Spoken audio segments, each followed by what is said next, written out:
Why hello everybody, Spencer here, also known as Lego Dude 11, and in today's video, this is my Monsters at Work Season 2 spoiler review. So without further ado, let's discuss.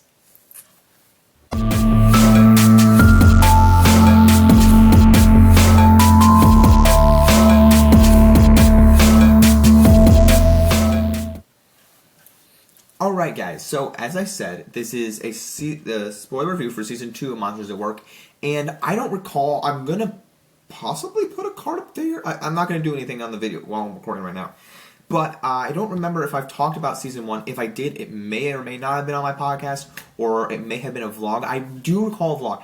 I'm going to tell myself to put a card right now as I'm recording this, and look after I'm done recording and see if I made a video on it. If it was a vlog, if it was a review, if it was in my podcast. It was not in my podcast. That was why it was 2021. So it was after my podcast. But that being said, this is Season 2, and I have to say, coming right out, I love this season. I'd watch a third season. I don't know what it would be about, when it would come out. I have heard nothing about them doing it. But after this season, I can generally say I had a great time with this. And I think that the way they did this, it was interesting because it's not been on Disney Plus yet, and you're probably wondering, how did I watch it? So it was out on being released weekly on Disney Channel on Saturdays, 2 episodes a week, and so that's how I watched it. And then it's being released tomorrow. Hang on a second.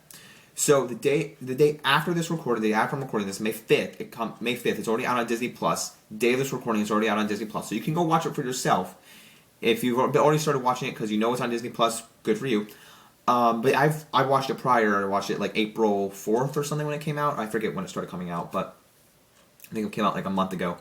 And I was fascinated by this season. I remember the first season. I was like, okay, this is fun enough. Like, I like the Monsters Inc. world. I like Monsters Inc. I grew up with that movie. 2001, I think it came out. Or maybe 2, or maybe 3. It did not come out 3. It came out, I think, 1. I think it came out 3 years before I was born. And then, because 4 was Incredibles. And then I watched Monsters University. Love that movie. I think it's a very underrated Pixar movie. I think Monsters University is a very underrated movie. Not only am I biased because I'm in college and I like the college vibe and think that movie's great. And when I watched it growing up, I was like, I would love to be in college. And then now I'm there and I love the movie. But I think that the way the story goes, it's a really great movie, underdog story. But Monsters at Work Season 1 kind of was like, okay, I see what they're going for with the laughter, because that's the way the Monsters Inc. ended, and then all this fun stuff. And I remember, like, Jizz, like, little, I just said that out loud. I remember Jip about that. I remember Little about that. Jack. Oh, I remember Jack about it. But this season really, really hit for me. And I'll tell you why. First episode. First of all, they bring back some characters that I was not expecting. I don't think I watched a trailer for this season. If I did, it totally went over my head, and I was like, I forgot what it was about. And I started watching this season, and I'm like, dang, they really kicked this off. So the first episode is called A Monster's Homecoming. So they basically go to Monsters University, and because in the first season you see this character Tyler Tuskman, who broke the scare record of James P. Sullivan, Sully, who's John Goodman's character, and he goes to work at Monsters, Inc. This season, we go back to Monsters University, where we see Aubrey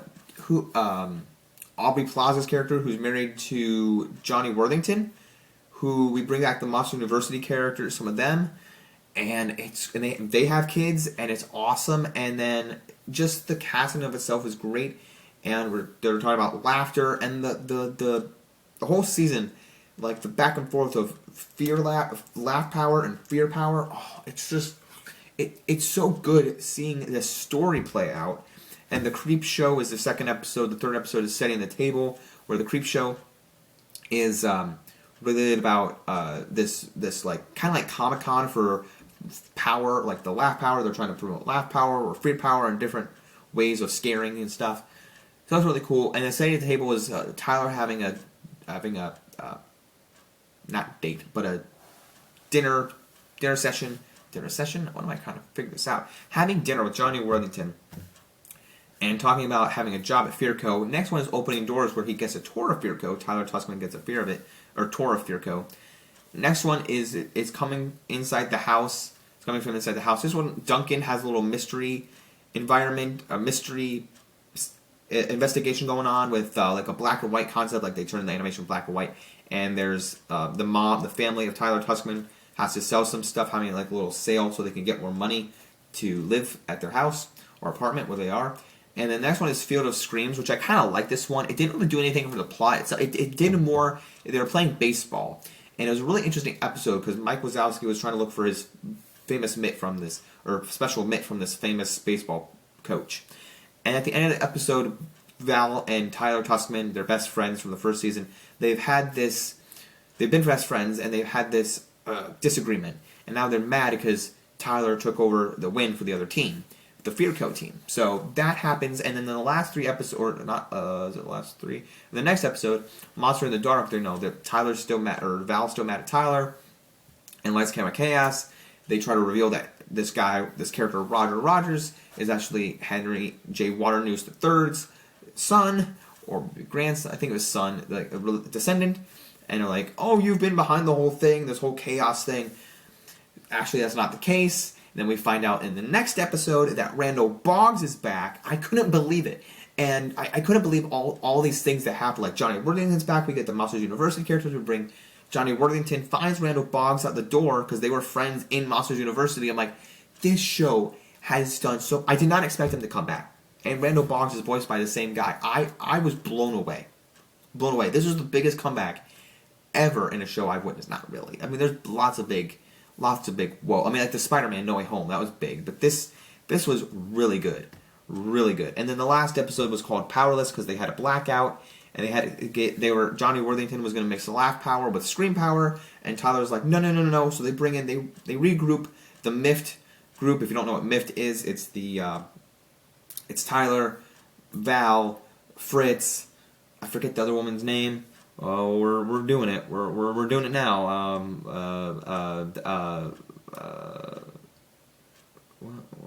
Duncan. I don't even know where it is. I think it's Catherine Cutter, but the green like Spider Woman looking woman girl, and Duncan's there too, and they all go and take over, try to make sure that the laugh power and screams don't mix. Then Randall comes in, has a little fight with him because you see the plug. Like, oh, you just got to plug it in. And then they're fighting with Randall. They take it over with a little cooler drink and defeat him by plugging in his tail to the outlet. Just use your imagination, I know. And then Randall's gone. Randall's defeated, and Johnny Worthington's defeated in the end. Defeated, but gone off to jail, and they get their power all back from the blackout, and it's all recorded on TV on camera. Which is funny that I watched 2 things in the same day where the Fall Guy and this both had on camera, but they both had to use like tapes to record the evidence. It's kind of funny, but at any rate, so yeah, I enjoyed this season. I'm on a roll with the things I'm enjoying lately. Personally, I'm biased because I know that there's some people out there that go, they should just stop making these sequels and reboots and IPs and continuations.